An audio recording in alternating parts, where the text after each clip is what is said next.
Deep in the human unconscious is a pervasive need for a logical universe that makes sense, but the real universe is always one step beyond logic. From the sayings of Muad'Dib by the Princess Irulan.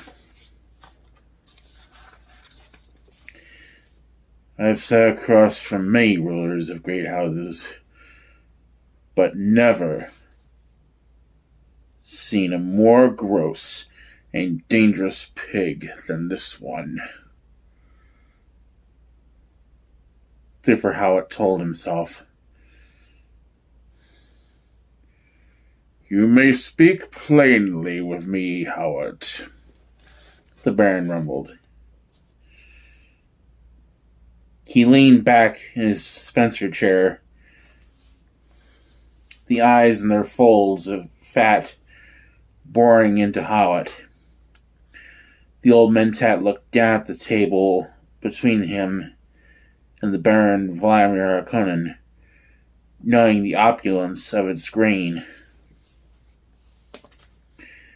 Even this was a factor to consider in assessing the Baron, as were the red walls of this private conference room and the faint, sweet herb scent that hung on the air, masking a deeper musk.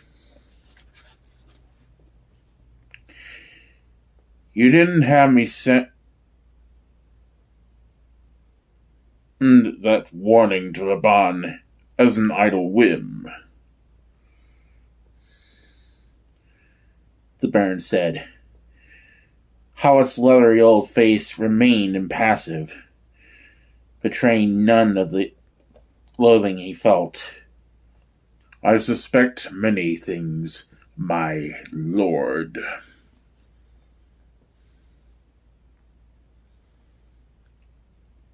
He said. Yes, well, I wish to know how Arrakis figures in your suspicions about Salusa Sukundis. It is not enough that you say to me the Emperor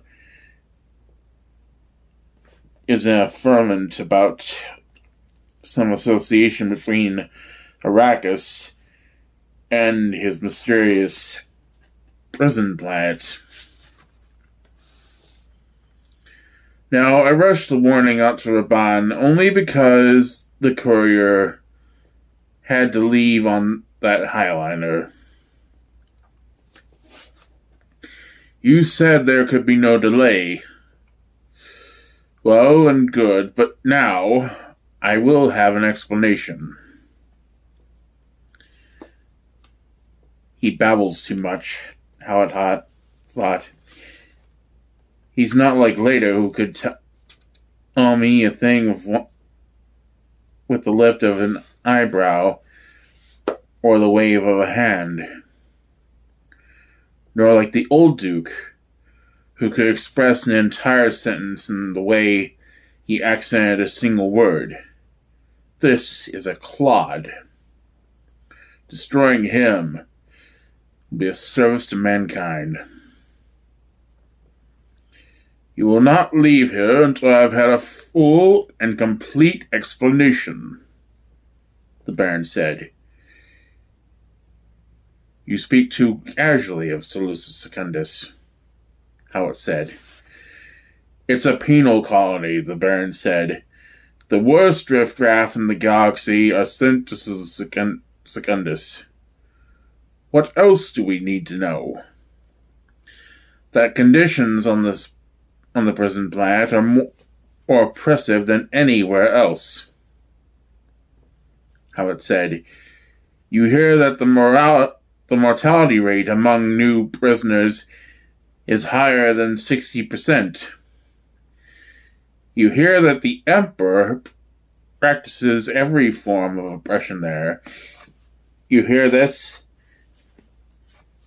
and do not ask questions. The Emperor doesn't permit the great houses to inspect his prison.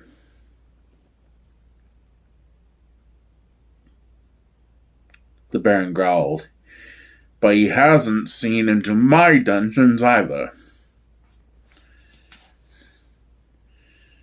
And curiosity about Salusa Sukundis is, how it put a bony finger to his lips. Discouraged.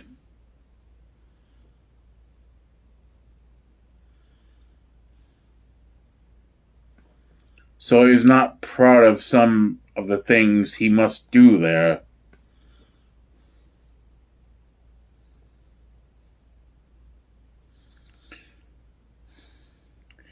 Howard allowed the faintest of smiles to touch his dark lips.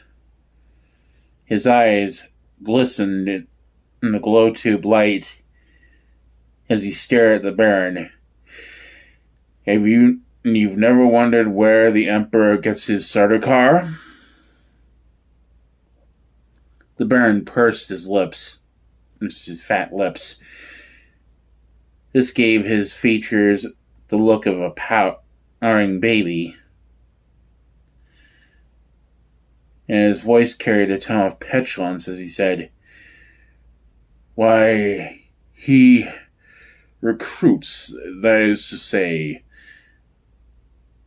there are the levies, and he enlists from... Ha!"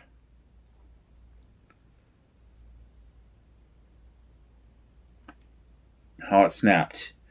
The stories you hear about the exploits of the Sardaukar, they're not rumors, are they?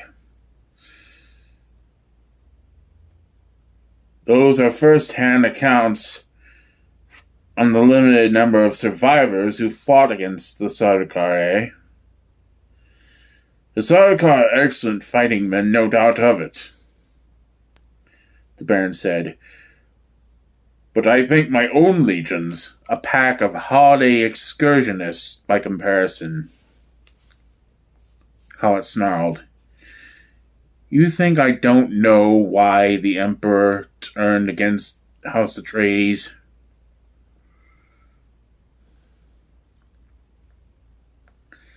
This is not a realm open to your speculation, the Baron warned. Is it possible that even he doesn't know what motivated the Emperor in this? Howard asked himself. Any area is open to my speculation if it does what you've hired me to do, Howard said. I am a Mentat. You do not withhold information or computation lines from a Mentat. For a long minute, the Baron stared at him. Then, say what you must say, Mentat.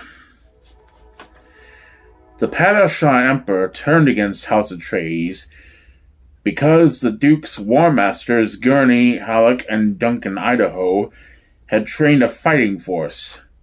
A small fighting force to within a hair as good as the Sardaukar. Some of them were even better.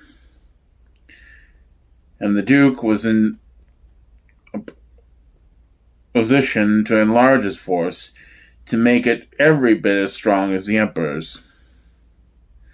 The Baron weighed this disclosure. Then, what has Arrakis to do with this?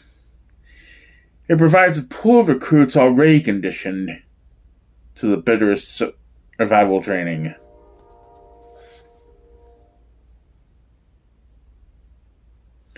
The Baron shook his head. You cannot mean the Fremen.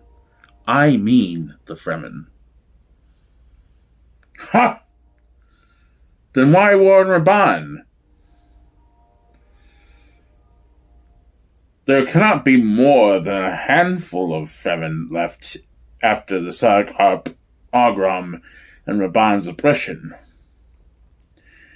Howard continued to stare at him silently. Not more than a handful, the Baron repeated. Raban killed 6,000 of them last year alone. Still, Howard stared at him. And the year before, it was 9,000. The Baron said. And before they left, the Sarkar must have accounted for at least 20,000. What are Raban's troop losses for the past 2 years? Howard asked. The Baron rubbed his jowls. Well, he has been recruiting rather heavily, to be sure. His agents make rather extravagant promises, and shall we say 30,000 in round numbers? Howard asked. That would seem a little high, the Baron said. Quite the contrary,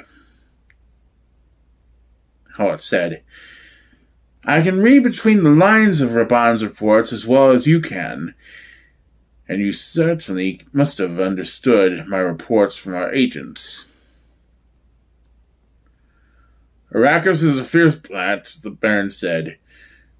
Storm losses can...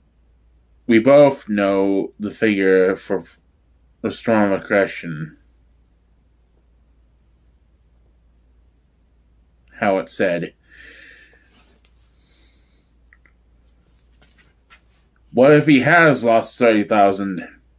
The Baron demanded, and blood darkened his face.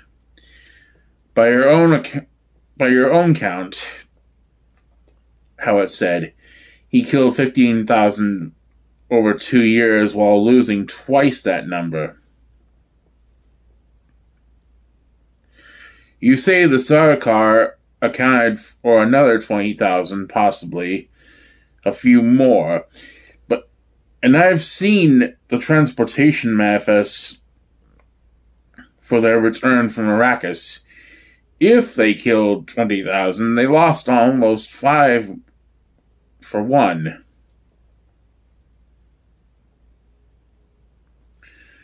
Why won't you face these figures, Baron, and understand what they mean? The Baron spoke in a coldly measured cadence. This is your job, Mentat. What do they mean? I gave you Duncan Io's head count on the siege he visited, Howard said. It all fits. If they had just 250 such each communities, their population would be about 5 million. My best estimate is that they have at least twice that many communities. You scatter your population on such a planet. 10 million? The Baron's jaws quivered with amazement. At least. The Baron pursed his fat lips. The bee eyes stared without wavering at Howard.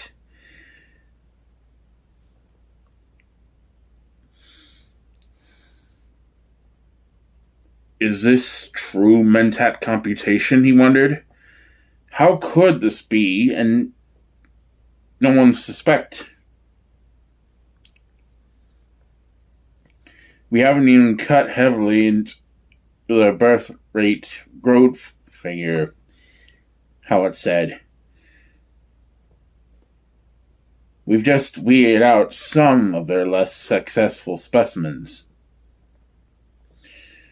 leaving the strong to grow stronger, just like on Salusa Sukundis. Salusa Sukundis, the Baron barked. What has this to do with the Emperor's prison plant? A man who survives Salusa Sukundis starts out being tougher than most others, Howard said. When you add the very best of military training. Nonsense! By your argument, I could recruit from among the front, and after or the way they've been oppressed by my nephew.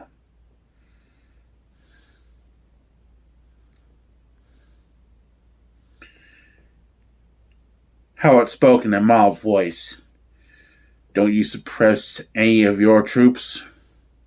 Well, but oppression is a relative thing, Hiwat said. Your fighting men are much better off than those around them, eh?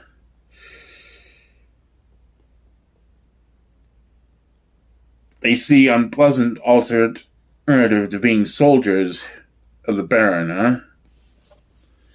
The Baron fell silent.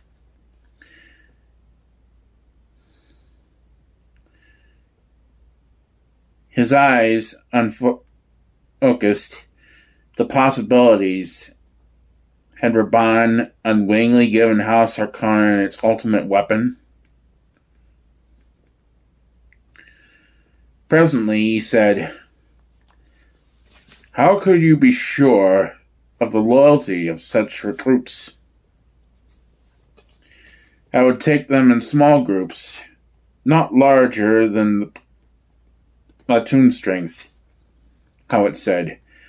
I'd remove them from their oppressive situation and isolate them with a training cadre of people who understood their background.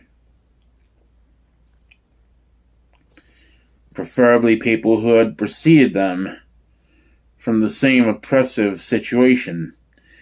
Then, I'd fill them with the mystique that their planet had really been a secret training ground to produce just such superior beings as themselves. And all the while, I'd show them what such superior beings could earn. Rich living, beautiful women, fine mansions, whatever they desired. The Baron began to nod, the way the Sarkar live at home. The recruits come to believe in time that such a place as Salusa Sukundis is justified because it reduced them. The elite. The commonest Sarkar trooper lives a life in many respects as exalted as that of any member of the great house. Such an idea, the Baron whispered. You begin to share my suspicions, Hiwat said. Where did such things start? The Baron asked. Yes, where did House Harkonnen originate?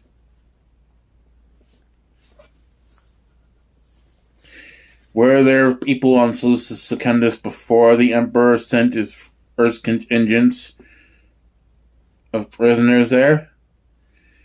Even the Duke Leto, a cousin on the distaff side, never knew for sure. Such questions are not encouraged. The Baron's eyes glazed with thought. Yes, a very carefully kept secret. They'd use every device of, besides, what's there to conceal? Hiwat asked. That the Pasha Emperor has a prison plant? Everyone knows this. That he has Count Fenring. The Baron blurred. Hiwat broke off, studied the Baron with a puzzled frown. What of Count Fenring? At my nephew's birthday several years ago, the Baron said, this imperial popinjay, Count Fenring, came as official observer and to conclude a business arrangement between the Emperor and myself. So, during one of our conversations, I believe I said something about making a prison planet of Arrakis. Fenring, what did you say exactly? Howard asked. Exactly? That was quite a while ago, and my Lord Baron, if you wish to make the best use of my services, you must give me adequate information. Wasn't this conversation recorded? The Baron's face darkened with anger. You're as bad as Piter. I don't like these. Piter is no longer with you, my lord. Howard said.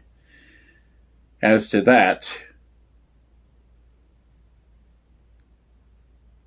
whatever did happen to Piter, he became too familiar, too demanding of me, the Baron said. You assure me you don't waste a useful man, Howard said.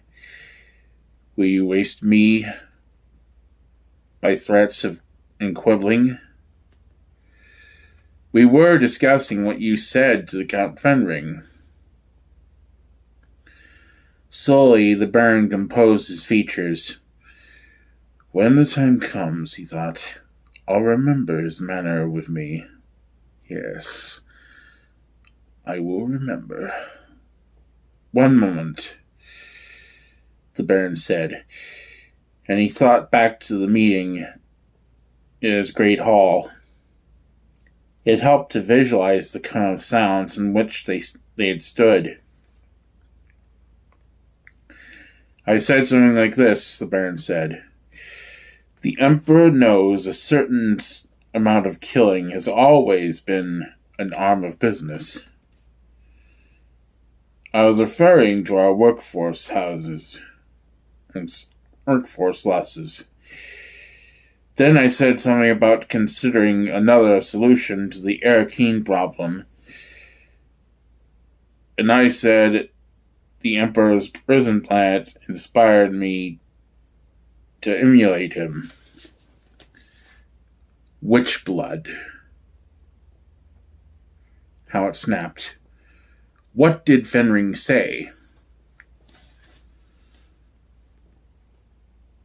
That's when he began questioning me about you. Howard sat back, closed his eyes, and thought. So that's why they started looking into Arrakis. He said, well, the thing's done. He opened his eyes. They must have spies all over Arrakis by now. 2 years. But certainly my innocent suggestion that nothing is innocent in an emperor's eyes. What were your instructions to Raban? Merely that he should teach Arrakis to fear us. Howard shook his head. You may have two alternatives, Baron. You can kill off the natives, wipe them out entirely, or waste an entire workforce. Would you prefer to have the Emperor and those great houses he can still swing behind him come in here and perform a correct intimate and scrape out Giddy Prime like a hollow gourd? The Baron studied his Mentat, then, he wouldn't dare. Wouldn't he? The Baron's lips quivered. What is your alternative? Abandon your dear nephew Raban. The Baron broke off, stared at Howard. Send him no more troops, no aid of any kind. Don't answer his messages, other than to say you've heard of the terrible way He's handled things on Arrakis, and you intend to take corrective measures as soon as you're able. I'll arrange to have some of your messages intercepted by Imperial spies. But what of the revenues, demand your baronial profits? But be careful how you make your demands. Require fixed sums of Raban. The Baron turned his palms up.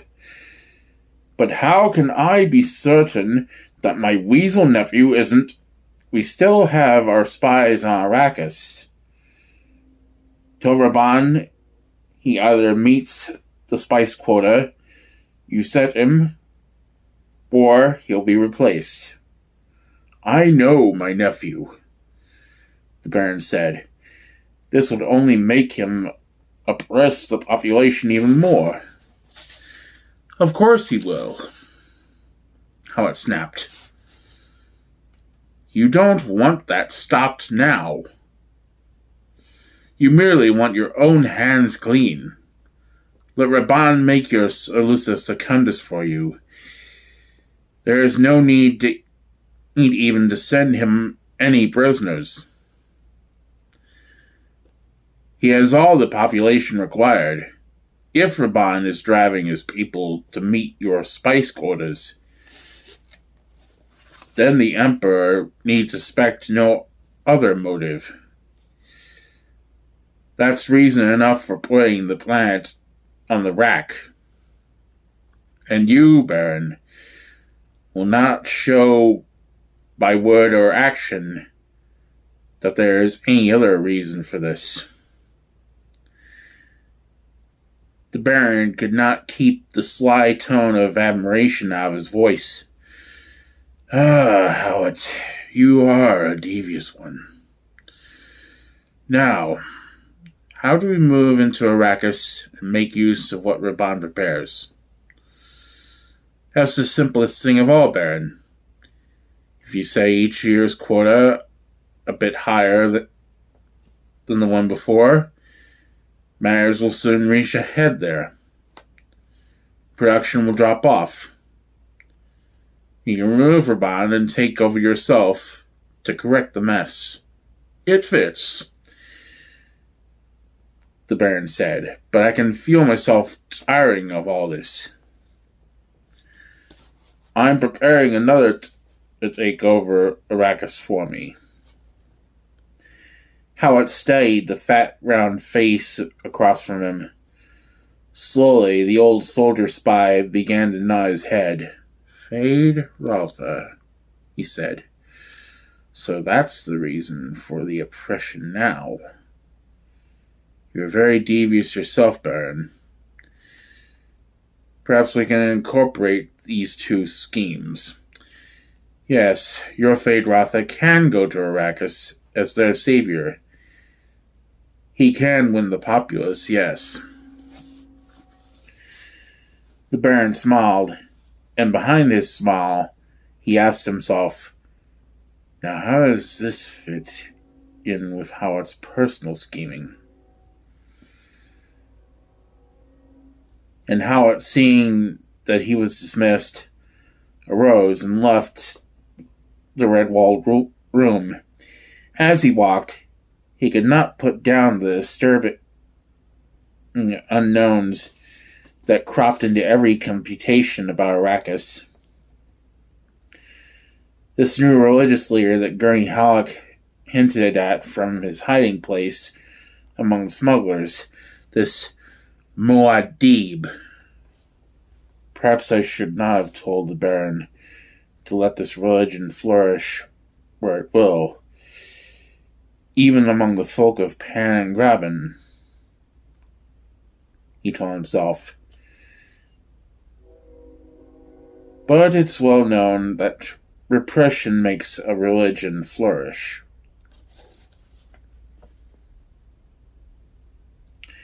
And he thought about Halleck's reports on Fremen battle tactics.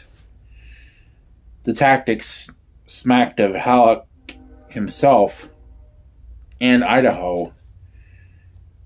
And even of Hiwat, did Idaho survive, he asked himself. But this was a futile question. He had not yet asked himself if it was possible that Paul had survived. He knew the Baron was convinced that all the Atreides were dead. The Bene Gesserit Witch had been his weapon, the Baron admitted. And that could only mean an end to all, even to the woman's own son. What a poisonous hate she must have had for the Atreides, he thought. Something like that, the hate I hold for this Baron.